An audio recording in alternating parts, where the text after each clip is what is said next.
नमस्कार मित्रों, संत महात्म्य चैनल पर पुनः आपका स्वागत है। अनाम योगी सीरीज के प्रारंभ के 2 वीडियोस हमारे चैनल पर अपलोड हैं। साथ ही साथ नवनाथ भक्ति सार के संपूर्ण 40 अध्यायों के वीडियोस की लिंक आपको डिस्क्रिप्शन बॉक्स में मिल जाएगी। आप अनाम योगी और नवनाथ भक्ति सार के संपूर्ण 40 अध्याय उन लिंक पर क्लिक करके देख सकते हैं।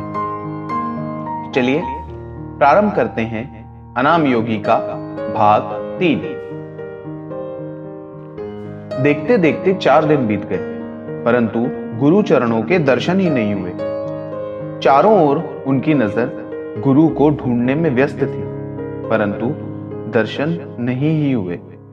अंततः चौथे दिन शाम के समय जब घर घर में दीपक जलने लगे, तब जाकर कहीं माणिक चौक में उनके दर्शन हुए। दर्शन भी ऐसे कि बंकट लाल जी विस्मित हुए, क्योंकि जो दृश्य वह देख रहे थे वह भगवान की लीला ही थी। माणिक चौक में जहां स्वामी जी विराजमान थे, वहीं से चरवाहे अपने गोधन को वापस अपने घर ले जा रहे थे, परंतु वे गायें उस योगी के आसपास रुक जाती, उनको अपनी जीभ से स्पर्श करती, मानो उन्हें अपना कन्हैया उनमें नजर आ रहा हो, जैसे कि उनकी गत स्मृति जागरूक हो रही है। शेगांव वासियों को जिस योगी की योग्यता समझ में नहीं आई थी, वह उन मूक पशुओं को समझ में आ रही थी। वह दृश्य देखकर बंकट लाल जी रोमांचित हुए तथा तीर की भांति दौड़ते हुए गुरु चरणों में लौट गए। वे उनके चरण कमल पकड़कर बैठ गए, परंतु योगीराज अपनी ही धुन में मस्त थे, अपने आप में ही हंस रहे थे। बंकट लाल जी ने उनके मुख कमल की ओर देखा और बड़े ही आदर भाव से उन्हें अनुरोध किया, महाराज आप मेरे साथ घर पधारिए। बिना कुछ बोले योगीराज उठ खड़े हुए व बंकट लाल जी के साथ चल दिए। उस दिन प्रदोष था। प्रदोष के दिन सायंकाल में अपने सुपुत्र के साथ उस योग मूर्ति को देख भवानी राम अत्यंत प्रसन्न हुए। उन्हें लगा आज प्रदोष है, साक्षात उमापति भगवान शंकर अपने यहां पधारे हैं, मानो उनके आने से अपना उद्धार हो जाएगा। अतः उन्होंने अत्यंत नम्रता से द्वार पर ही साक्षात उन्हें दंडवत किया। भगवान तो भक्ति का प्यासा होता है, उसको वश में करने के लिए भक्ति की आवश्यकता होती है। अतः प्रसन्न होकर उस योग मूर्ति ने घर में प्रवेश किया। घर में चौकी के ऊपर आसन बिछाकर गुरु मूर्ति को बिठाया तथा अंदर से एक बेलपत्र लाकर उनके सिर पर रखकर आदर भाव से बोले, भगवान आज प्रदोष है। स्कंद पुराण में लिखा है कि प्रदोष के दिन यदि शंकर भगवान की आराधना की तो उसे पुण्य प्राप्त होता है। अतः आपसे निवेदन है कि आज आप यहीं भोजन कर हमें अनुग्रहित करें। भवानी राम की प्रार्थना को उन्होंने सहर्ष स्वीकार किया। भवानी राम जी ने तैयारी शुरू कर दी, परंतु भोजन बनने में समय तो लगना ही था। परंतु भोजन तैयार होने तक स्वामी जी रुकेंगे कि नहीं, यह भी पता नहीं लग रहा था। प्रदोष समय उमानाथ खाली पेट चले जाएं तो पाप चढ़ना ही था। अब क्या किया जाए, इस सोच में भवानी राम पड़ गए। दोपहर का बचा खाना परोसना उचित नहीं था। क्या किया जाए कुछ समझ नहीं आ रहा था। इतने में उस योगी के दर्शनार्थ शेगांव की तमाम जनता भवानी राम के घर पर आ गई। अब ज्यादा समय गंवाना उचित नहीं, यह सोचकर भवानी राम जी ने दोपहर की कुछ पुड़ियां तथा फल, सूखे मेवे आदि से थाल सजाकर स्वामी जी के आगे रखा। माथे पर तिलक लगाया, गले में हार पहनाया और जय जय योगीराज समर्थ ऐसी घोषणा कर स्वामी जी से भोजन ग्रहण करने का निवेदन किया।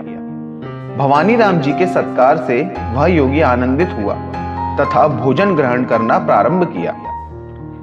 स्वामी जी ने भोजन किया तथा रात को वह बंकट लाल के आवास पर ही रुके।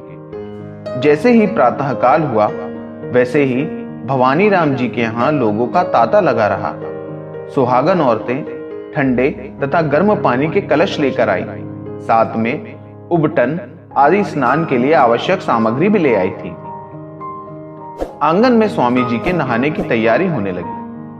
उनका सुगंधित तेल से मालिश किया, उपटन आदि लगाकर उन्हें नहलाया गया। बाद में पीतांबर पहने हुए उस मूर्ति को चौकी पर बिठाकर उनकी पूजा अर्चना की गई। हर एक व्यक्ति उनके दर्शन से स्वयं को कृतार्थ अनुभव कर रहा था, परंतु स्वामी जी अपने में ही मस्त थे तथा बीच बीच में गण गण गणात बोते का भजन कर रहे थे।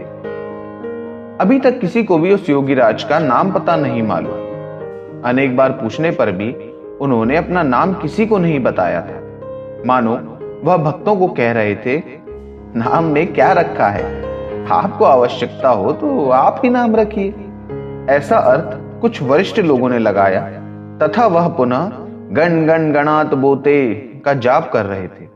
अतः उनका नामकरण गजानन महाराज किया गया और उसी दिन से वह गजानन महाराज के नाम से जाने जाते हैं। फूलों का खिलना जिस प्रकार भंवरे को बताना नहीं पड़ता, उसी तरह सत्पुरुष की प्रसिद्धि का भी होता है। उनकी विद्वता का प्रचार अपने आप होने लगा तथा उनके दर्शनार्थ दूर दूर से लोग शेगांव आने लगे। वह भजन कीर्तन करते हुए आते, इस कारण शेगांव पंढरपुर बन गया और बंकटलाल का घर तो स्वामी जी का निवास स्थान बन गया। कल प्रदोष था। उस सारे शेगांव वासियों की इच्छाएं पूरी हो गई, परंतु एक व्यक्ति ऐसा भी था जो दर्शन नहीं कर पाया था। वह भी भवानी राम के भाई। सुबह सुबह वह भवानी राम जी के यहां दर्शनार्थ पधारे और स्वामी जी से बोले, महाराज आज सोमवार है, मेरा उपवास रहता है। आप तो साक्षात कर्पूर गौर हैं, अतः सायंकाल के समय मैं आपकी यथाशक्ति पूजा करूंगा तथा आपको खाना खिलाकर अपना उपवास छोड़ूंगा। आप तो दया सागर हैं। मेरी इतनी छोटी सी विनती आपने मान्य की तो मैं उपकृत रहूंगा। इच्छा राम जी के वे मधुर वचन सुनकर स्वामी जी ने सिर हिलाकर आने की हामी भरी। दिन भर लोगों की भीड़ लगी रही। दोपहर का भोजन बंकटलाल जी के यहां हुआ। दिन भर उन्हें बैठे ही रहना पड़ा क्योंकि भक्त लगातार आ रहे थे, अतः उन्हें शाम को भोजन करने की इच्छा नहीं हो रही थी, परंतु भक्ति प्रेम भाव के कारण उनके यहां जाने के अलावा अन्य कोई चारा ही नहीं था। सूर्यास्त होते इच्छाराम ने स्वामी जी की पूरे भक्तिभाव से पूजा की। विविध प्रकार के पकवान से भरा थाल स्वामी जी के सम्मुख रखा गया तथा मनुहार करके खिलाया भी गया। उन्होंने थाली में परोसा पूरा अन्न एवं नींबू तथा नमक भी खा लिया और बाहर आकर उनको उल्टी हो गई। आचरण द्वारा ही उपदेश करना, ऐसा स्वामी जी मानते थे, अन्यथा इतना भोजन पचाना स्वामी जी को असंभव नहीं था, परंतु मुख से सिर्फ उपदेश देना उन्हें सुहाता नहीं था। अत्यधिक मनुहार के कारण क्या होता है, इसका उन्होंने प्रत्यक्ष उदाहरण दिया। इसके बाद किसी ने भी उन्हें खाने का आग्रह नहीं किया। महाराज को फिर मंगल स्नान कराया गया। भवानी राम जी के भक्तगणों को वहां से दूर किया तथा स्वामी जी आराम करने लगे। तीसरे दिन भी महाराज बंकटलाल जी के यहां रुके। हालांकि उन्हें वहां रुकने की इच्छा नहीं थी, परंतु भक्त की इच्छा वे टाल भी नहीं पा रहे थे। प्रातः काल का समय था। पूरा वातावरण उल्लासित था। घर घर में मंत्रोच्चारण शुरू हो रहे थे। उस समय दर्शनार्थियों की भीड़ बंकटलाल जी के आवास पर एकत्रित हो रही थी। बंकटलाल जी का भवन मानो अब मंदिर में परिणत हो गया था, क्योंकि वहां पर पंढरपुर का राणा सगुण साकार रूप लेकर अवतरित जो हो गया था। ऐसे में एक साधु जिसके हाथ में गठरी रखी थी, सिर पर फटासा साफा बांधा हुआ था, वहां की भीड़ देखकर उसने सोचा कि यहां पर तो अपना नंबर लगना बहुत मुश्किल है, क्योंकि अमीर लोग भी पंक्तिबद्ध खड़े थे। वो बेचारा एक कोने में दुबक्कर बैठ गया। मन में स्वामी महाराज का स्मरण चल रहा था।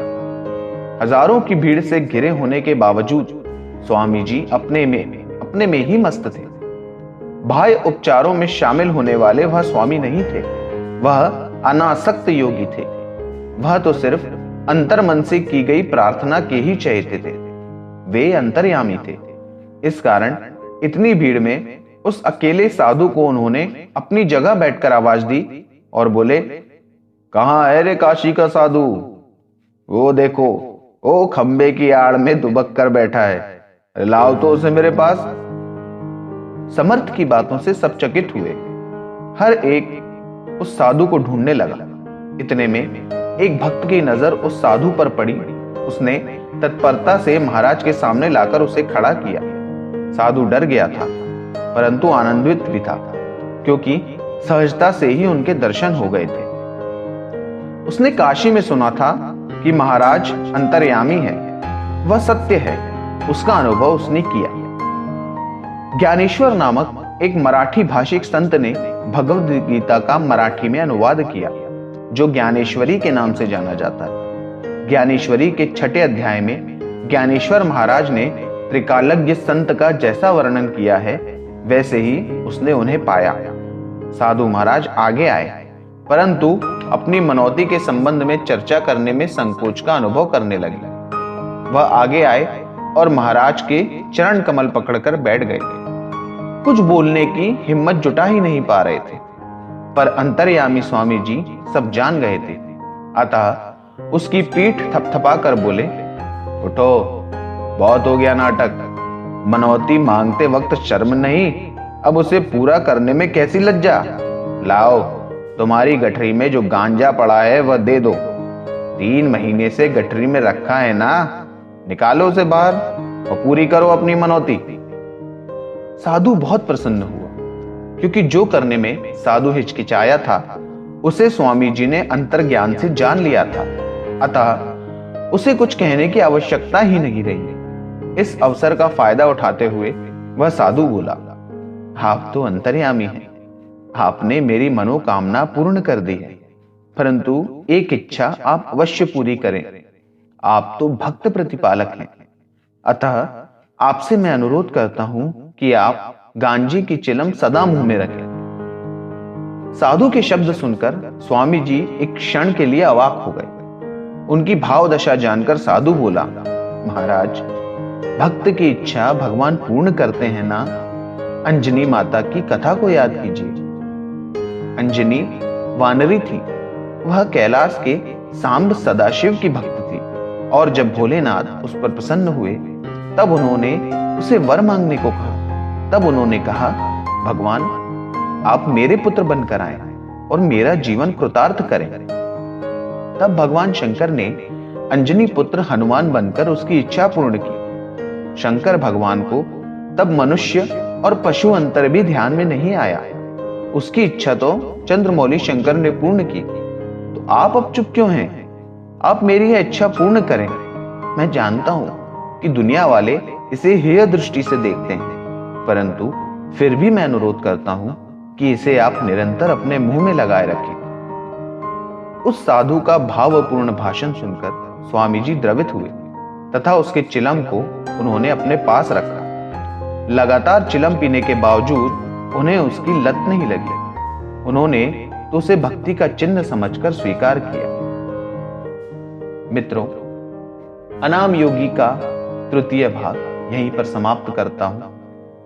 आशा करता हूं कि आपको हमारे द्वारा बनाए हुए वीडियोस पसंद आ रहे हैं। मित्रों, यदि अभी तक आपने हमारे इस चैनल को सब्सक्राइब नहीं किया है तो कृपया अपना सहयोग दें और हमारे इस चैनल को सब्सक्राइब करें। साथ ही साथ यदि आपको हमारे वीडियोस पसंद आ रहे हैं तो उन्हें लाइक करें और ज़्यादा से ज़्यादा लोगों को शेयर करें। और साथ ही साथ मित्रों, बेल आइकन को भी प्रेस कर दें ताकि हम जो भी वीडियोस अपलोड करें उनके नोटिफिकेशंस आप लोगों को समय पर मिल जाएं। तो मित्रों, आपसे सहयोग की अपेक्षा रखते हैं ताकि इसी तरह हम आपके लिए और भी अच्छे वीडियोस संतों के ऊपर निर्मित बना सकें और आपके लिए ला सकें। बाकी आपसे आज्ञा चाहता हूं। नमस्कार।